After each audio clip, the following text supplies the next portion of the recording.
Hi வணக்கம். நாம் இன்றைக்கி பார்க்க போகிறது என்னன்னு சொன்னால், நீங்கள் அதாவது 2025ஆம் ஆண்டு சாதாரண தர பரீட்சை எழுதியிருக்கக்கூடிய மாணவர்கள் என்று சொன்னால், நீங்கள் கட்டாயம் இந்த வீடியோவை பார்க்க வேண்டும். ஏன்னு சொன்னால், நான் இந்த வீடியோவில் உங்களுக்கு பல படிப்பதற்கான வழிமுறைகளை நான் உங்களுக்கு லேசான முறையில் நான் உங்களுக்கு இந்த வீடியோவில் சொல்லித்தரது பார்க்குறேன். சரியா? நாங்கள் முதலாவது முன்னால் படிக்கக்கூடிய வழிமுறைகள், படிக்கக்கூடிய சிஸ்டம் என்ன முறைகளில் படித்தால் எங்களுக்கு இலகுவாக படிக்கலாம், என்ன பாடங்களை படித்தால் எங்களுக்கு இலகுவான புள்ளிகளை பெற்றுக்கொள்ளலாம், அதே போல் பல விஷயங்களை நாங்கள் கொஞ்சம் யோசிக்க வேண்டும். நாங்கள் படிக்கவும் என்று சொல்லி எல்லாவற்றையும் முறையமிக்க படிக்கக்கூடாது. அப்படி படிக்கும்போது தான் எங்களுக்கு அந்த பாடத்தில் போரிங் ஆகுது. அந்த பாடத்தில் போரிங் ஆகினு சொன்னால் எங்களுக்கு அந்த பாடத்தை படிக்கிறதுக்கு இயலாக போகும். அந்த பாடம் எங்களுக்கு கஷ்டமாக மாறும். இதுதான் ஒரு பாடம் கஷ்டமாக கூடிய வழிமுறை. அதை நாங்கள் தான் உருவாக்கி கொள்ளுது. சரியா? அப்போ நாங்கள் எப்படி படிக்கணும் என்று சொல்லி தான் நான் உங்களுக்கு இந்த வீடியோவில் பார்க்க போகிறேன். நீங்கள் யோசிக்கலாம், உங்களுக்கு A-level பரீட்சை இருக்குது February மாதம் என்று சொல்லி அரசாங்கத்தால் செல்லப்பட்டிக்குது. சரியா? அப்படி செல்லப்பட்டிக்குது. உங்களுக்கு இன்னும் ஈக்கக்கூடியது 2 மாதங்கள் மாத்திரம்தான். 2 மாதங்கள் 60 நாட்கள் தான் உங்களுக்கு எஞ்சிக்குது. அப்போ இந்த நாட்களில் உங்களுக்கு எப்படி உங்களோட புள்ளிகளை அதிகரிக்கலாம் என்று தான் நான் இதை பேச போகிறேன். சரியா? நீங்கள் என்ன புள்ளிகள் எடுக்கக்கூடியவர்களாக இருந்தாலும் பிரச்சனை இல்லை.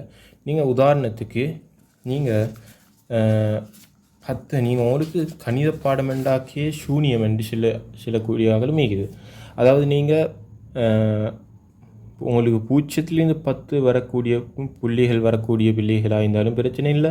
அப்படி இல்லை உங்களுக்கு 10லிருந்து 20 புள்ளிகள் தான் வருது. அப்படி இல்லை உங்களுக்கு 20லிருந்து 30 புள்ளிகளுக்கு இடையில தான் புள்ளிகள் வருது. அப்படி இல்லை உங்களுக்கு 30க்கு 50க்கு இடையில புள்ளிகள் வருது. அப்படி இல்லை உங்களுக்கு 50க்கு மேலே நீங்கள் மார்க்ஸ் எடுக்கிறீங்க என்று சொன்னாலும் பிரச்சனை இல்லை. நான் என்ன சொல்ல போகிறேன்னு சொன்னால், இன்னும் ஒவ்வொரு மார்க்ஸ் எடுக்கக்கூடிய ஒவ்வொரு புள்ளிகள் எடுக்கக்கூடிய பிள்ளைகளுக்கும் என்னென்னமாய் நீங்கள் படிக்கணும் என்று தான் நான் இன்றைக்கி சொல்ல போகிறேன்.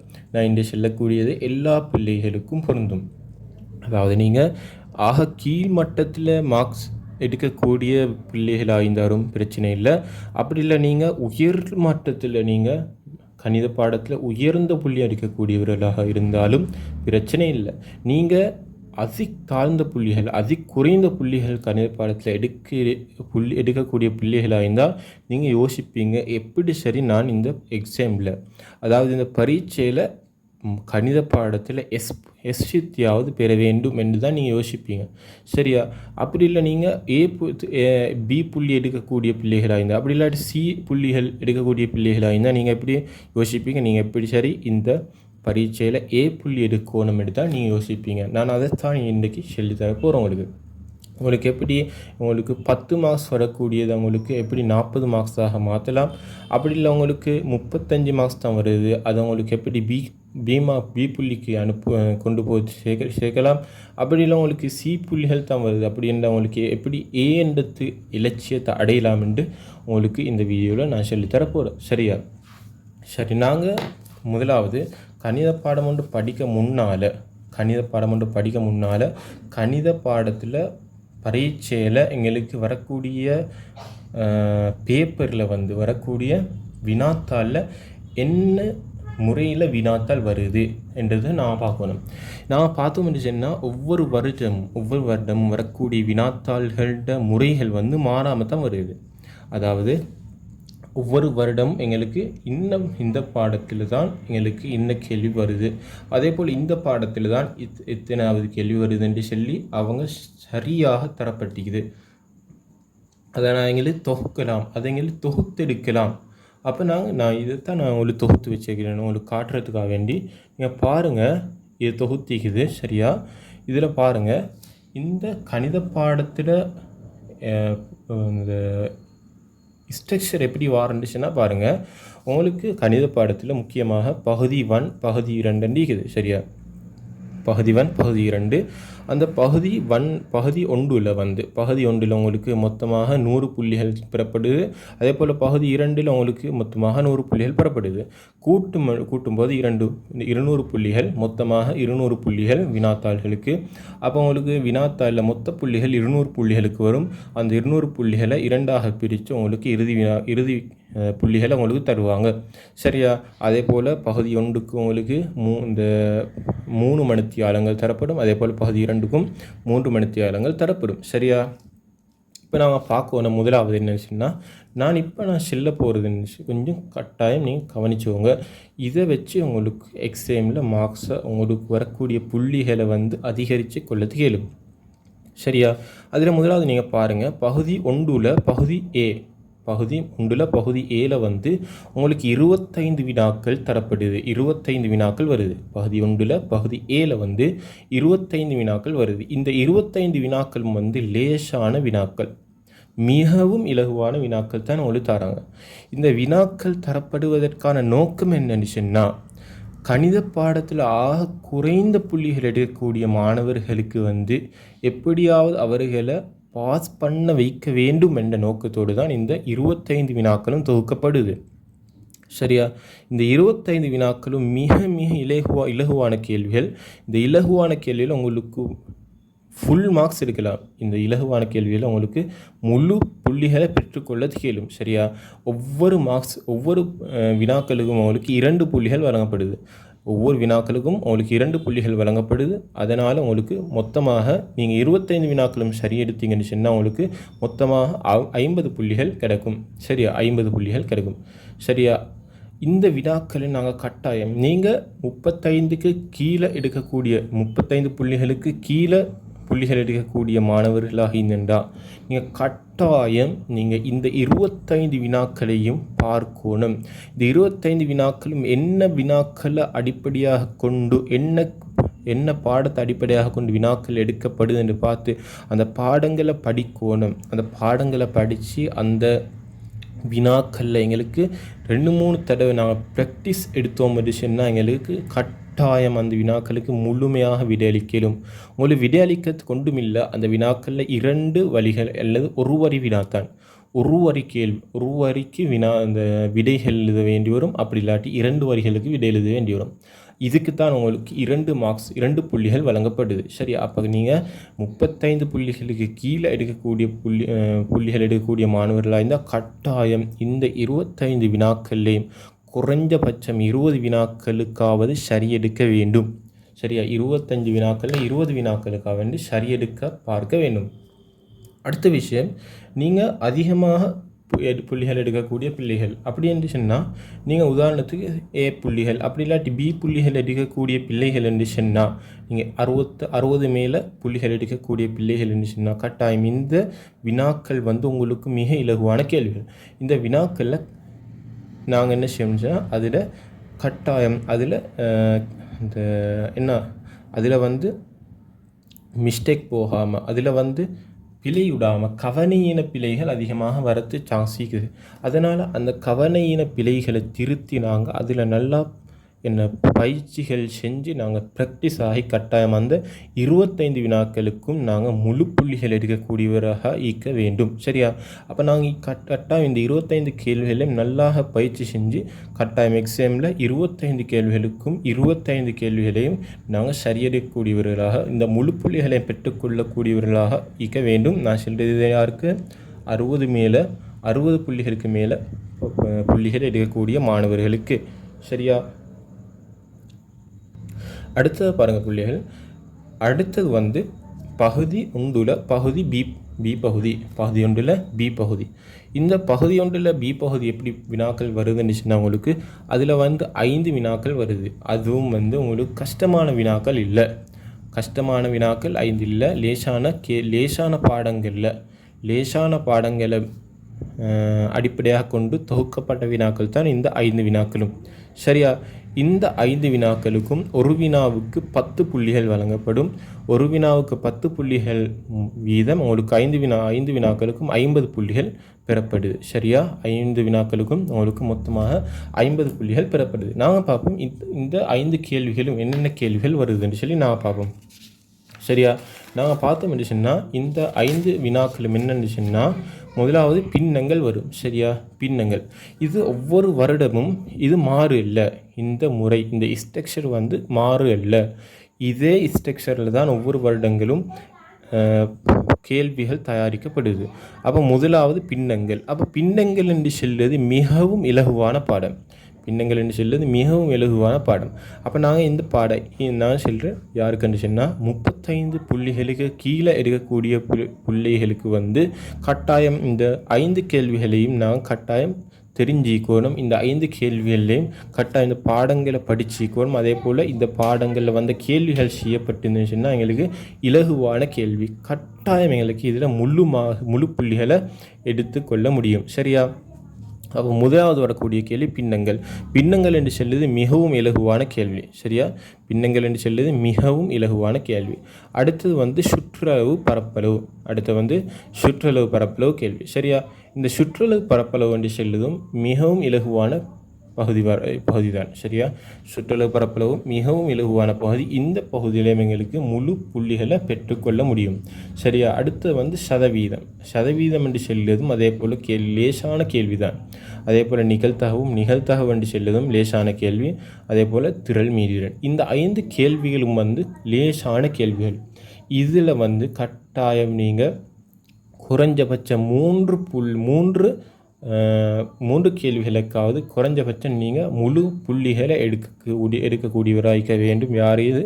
இது வந்து நான் சொல்லக்கூடியது 35 புள்ளிகளுக்கு குறைய புள்ளிகள் எடுக்கக்கூடிய மாணவர்கள் 35 புள்ளிகளுக்கு குறைய புள்ளி எடுக்கக்கூடிய மாணவர்கள் கட்டாயம் இந்த குறைஞ்சபட்சம் 3 கேள்விகளுக்காவது நீங்கள் இந்த முழு புள்ளிகளை எடுக்க வேண்டும். அதாவது 35 இந்த ஒரு கேள்விக்கு 10 புள்ளிகள் வீதம் வழங்கப்படுது. அப்போ உங்களுக்கு குறைஞ்சபட்சம் நீங்கள் 3 கேள்விகளுக்கு சரியான விடை எழுதினீங்கன்னு சொன்னால் உங்களுக்கு 30 புள்ளிகள் கிடைக்கப்படும்.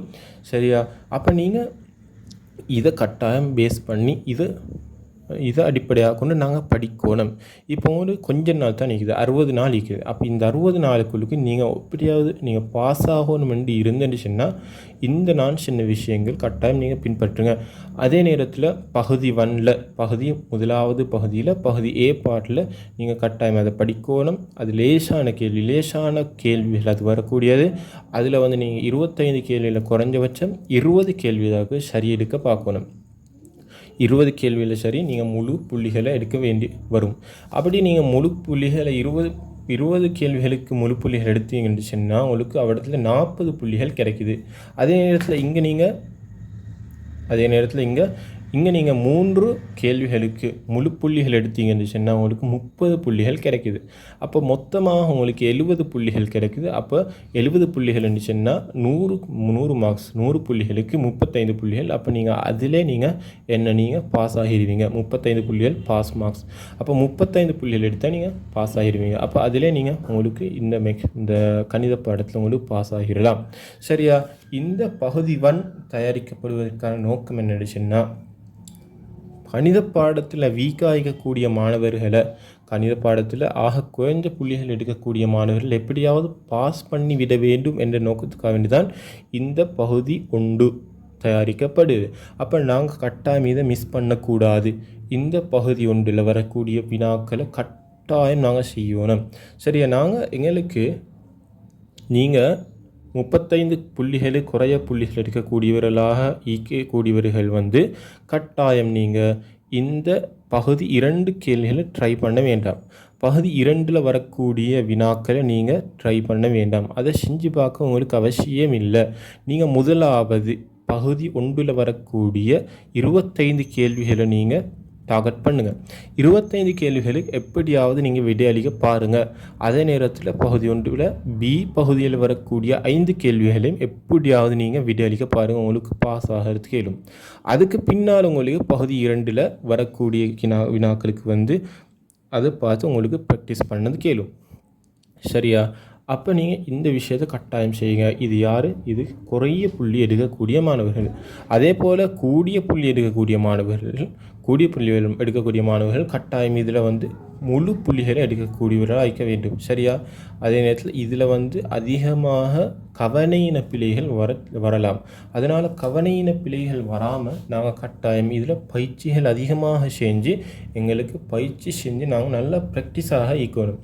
ப்ராக்டிஸாக இருந்துச்சுன்னா எங்களுக்கு அவசரமாக இந்த பகுதி வண்ண லேசாக செய்யலாம். நீங்கள் பகுதி வண்ணில் லேசான கேள்விகள் தான் வருது. அந்த பகுதி வண்ணில் லேசான கேள்விகள் வரப்படியால் பகுதி வண்ணில் 3 மணித்தியாலங்கள் தரப்படுது. பகுதி 2க்கு 3 மணித்தியாலங்கள் தரப்படுது. சரியா? நீங்கள் இந்த பகுதி வண்ணில் தரக்கூடிய 3 மணித்தியாலங்கள் உண்மையிலே மிச்சம், உண்மையிலே அதிகம். இந்த பகுதி வண்ணில் வரக்கூடிய 3 மணித்தியாலங்கள் வந்து அதிகம். யாருக்கு? இது வந்து அதிகமான புள்ளிகள் எடுக்கக்கூடிய மாணவர்களுக்கு அதிகம். அதனால் நீங்கள் நல்லா ப்ராக்டிஸ் பண்ணி இதில் நல்லா பயிற்சி செஞ்சு நீங்கள் கட்டாயம் இதில் நீங்கள் செய்யறதுக்கு ஏழுமான டைமை நேரத்தை குறைக்க பார்க்கணும். நீங்கள் 3 மணித்தியாலங்கள் இதை செய்தேன்னு சொன்னால் 2 மணித்தியாலங்களை செய்யக்கூடியதாக இருக்கணும். ஏன்னு சொன்னால் பகுதி பியில் பகுதி 2ல் வரக்கூடிய வினாக்கள் கொஞ்சம் கடினமான வினாக்கள், நிறுவல் அதே போல் கடினமான வினாக்கள் தான் பகுதி 2ல் வருது. அந்த பகுதி 2ல் வரக்கூடிய வினாக்களுக்கு 3 மணித்தியாலங்கள் போகலாம். அதனால் நீங்கள் டைமை எடுத்து இதுக்கு கொடுத்து நீங்கள் டைமை பேலன்ஸ் பண்ணலாம். நேரத்தை பேலன்ஸ் பண்ணதுக்கு இயலும். சரியா? அதன் மூலம் எடுக்கக்கூடிய அதிக புள்ளிகளை இதன் மூலம் எடுத்துக்கொள்ளலாம். சரியா? அடுத்த விஷயமாக நீங்கள் பகுதி 2 பார்த்தீங்கன்னா அப்போ நல்லா அதிகமாக குறைஞ்ச புள்ளிகள் எடுக்கக்கூடிய மாணவர்கள் 35க்கு குறைய புள்ளிகள் எடுக்கக்கூடிய மாணவர்கள் கட்டாயம் பகுதி 1 நல்லா ட்ரை பண்ணுங்கள். பகுதி 1ல் வரக்கூடிய 25 வினாக்களையும் கட்டாயம் ட்ரை பண்ணுங்கள். அதே போல் பகுதி 1ல் வரக்கூடிய இந்த 5 வினாக்களையும் கட்டாயம் ட்ரை பண்ணி இதில் குறைஞ்சபட்சம் 3 வினாக்களுக்காக வேண்டி முழு புள்ளிகள் எடுக்கக்கூடியவராக இருக்க வேண்டும். சரியா? அதுக்கு நீங்கள் கட்டாயம் படிங்க. சரியா?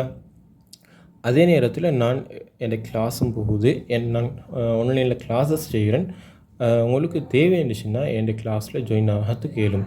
அப்படி இல்லை நான் இதுக்கு பின்னால் ஒவ்வொரு வீடியோ அப்லோட் பண்ண போகிறேன். இந்த 35 புள்ளிகள் குறையாக எடுக்கக்கூடிய மாணவர்களுக்கு அவர்களுக்கு இந்த பாடங்களில் பாஸ் ஆகிறதுக்காக வேண்டி நான் இந்த பின்னங்கள் அதே போல் சுற்றளவு பரப்பளவு சதவீதம் நிகழ்தகவு திரள் மீட்டர் அதே போல் பகுதி 1ல் வரக்கூடிய 25 கேள்விகள் இதெல்லாம் செய்து இதோட பாடங்கள் எல்லாம் விளங்கப்படுத்தி நான் இந்த வீடியோக்கள் இடுவேன். சரியா?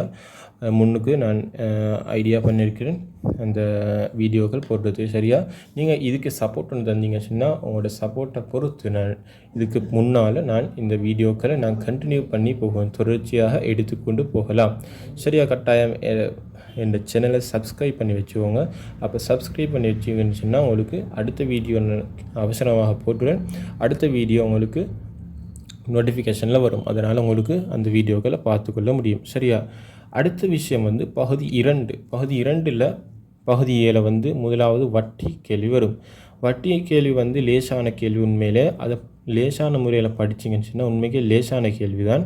அதில் உங்களுக்கு முழு மார்க்ஸை எடுத்துக்கொள்ளலாம். அதே போல் வரைஃபும் திருகோண கணிதம் பரப்பளவு சமன்பாடுகள் மீடிரன் பரம்பல் இந்த வினாக்களில் நான் உங்களுக்கு செல்கிற என்ன வினாக்கள் நீங்கள் சாய்ஸ் பண்ணணும்னு சொன்னால் நீங்கள் உங்களுக்கு லேசான வினாக்களை சாய்ஸ் பண்ணுங்கள். நான் சொல்கிறேன்னு சொன்னால் லேசான கேள்விகள் எடுத்து வட்டி என்ற கேள்வி லேசானது. அதே போல் வரைஃபு அதே போல் சமன்பாடுகள் இந்த 3 கேள்விகளும் உண்மையிலே லேசான கேள்விகள். இது உங்களுக்கு 35 புள்ளிகள் குறைஞ்ச புள்ளிகள் எடுக்கக்கூடிய மாணவர்களுக்கும் இந்த கேள்விகளை செய்யலாம்.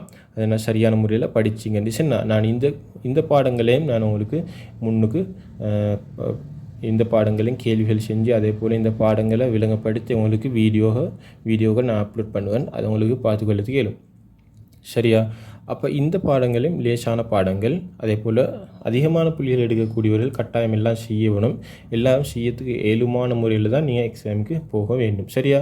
அதே போல் பகுதி 2ல் பகுதி பியில் வந்து கூட்டல் விருத்தி. உண்மையிலே கூட்டல் விருத்தி லேசான பாடம். கூட்டல் விருத்தி அல்லது பெருக்கல் விருத்தி உங்களுக்கு வரலாம். இந்த கூட்டல் விருத்தி பெருக்கல் விருத்தி என்பது மிக லேசான பாடம். சரியா? அதே போல் அமைப்புகள் என்று சொல்வது மிக இலகுவான பாடம். இந்த ரெண்டு கேள்விகளும் வந்து உண்மையிலே லேசான கேள்விகள். அதே போல் தொடைகள். இந்த 3 கேள்விகளும் வந்து பகுதி 2ல் பி பகுதியில் வந்து லேசான கேள்விகள்.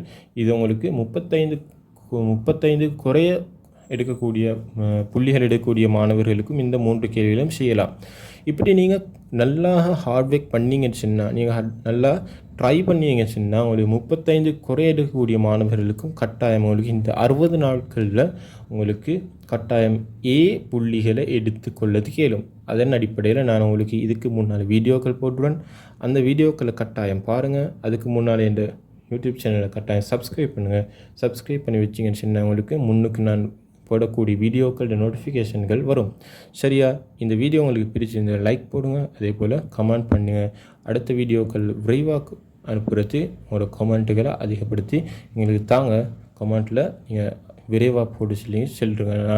நான் முன்னுக்கு விரைவாக உங்களுக்கு வீடியோக்களை அப்லோட் பண்ணுறேன். சரியா? அப்போ நான் இதோட விடைபெறுகிறேன். வணக்கம். அடுத்த வீடியோவில் சந்திப்போம்.